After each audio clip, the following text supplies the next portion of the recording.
FIFA বিশ্বকাপের উন্মাদনা গোটা বিশ্বে ছড়িয়ে পড়লেও ক্লাব বিশ্বকাপ এখনও তেমন কোনো সাড়া ফেলতে পারেনি। এমনকি টুর্নামেন্টটি নিয়ে ফুটবলারদের মধ্যেও আছে মিশ্র প্রতিক্রিয়া। এমন মুহূর্তে ঠিক আগের মতোই ক্লাব বিশ্বকাপের কড়া সমালোচনা করলেন লা লিগা সভাপতি। সাথে এবার আসরটিকে সরাসরি বন্ধ করার হুমকি দিয়েছেন। লা লিগার আগামী মৌসুমের ফিক্সচার ড্র অনুষ্ঠানে তেবাস স্পষ্ট জানিয়েছেন, ক্লাব বিশ্বকাপ ক্যালেন্ডারের জন্য ক্ষতিকর এবং এটি বন্ধ করার জন্য যা করা যায় তিনি করবেন। কোনোভাবেই এই টুর্নামেন্টটি মাঠে গড়ানোর পক্ষে নন তিনি। নিজের সিদ্ধান্তর পেছনে দেখিয়েছেন দুটি স্পষ্ট যুক্তি। একটি খেলোয়াড়দের অতিরিক্ত ম্যাচের চাপ, অন্যটি বিপুল পরিমাণ প্রাইজ মানি। ক্লাব বিশ্বকাপে রিয়াল মাদ্রিদের অংশগ্রহণ নিয়েও কড়া সমালোচনা করেছেন লা লিগা সভাপতি। এমনকি ক্লাবটির মৌখিক দ্বৈততা নিয়েও ক্ষোভ প্রকাশ করেছেন। জানিয়েছেন, রিয়াল মাদ্রিদ একদিকে বিশ্রাম চায়, অন্যদিকে ক্লাব বিশ্বকাপে অংশ নিয়ে কারি কারি টাকা আয় করে।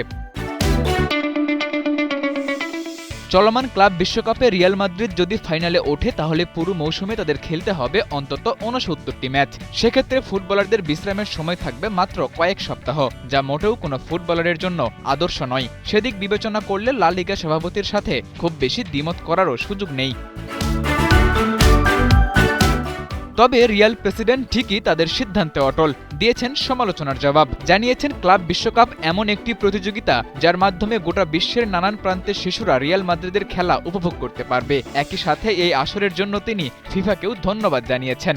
তার মানে বিষয়টা পরিষ্কার, ক্লাব ওয়ার্ল্ড কাপ নিয়ে স্পোর্টস পলিটিক্সেও রিয়াল ভার্সেস লা লিগা হাড্ডাহাড্ডি লড়াই হতে চলেছে আগামীতে। এ যেন আরেক এল ক্লাসিকো। সেই সাথে উঠছে আরেকটা প্রশ্ন, এই আসরে বার্সেলোনার সুযোগ না হওয়াতেই কি মাইন্ড করেছেন লা লিগা সভাপতি?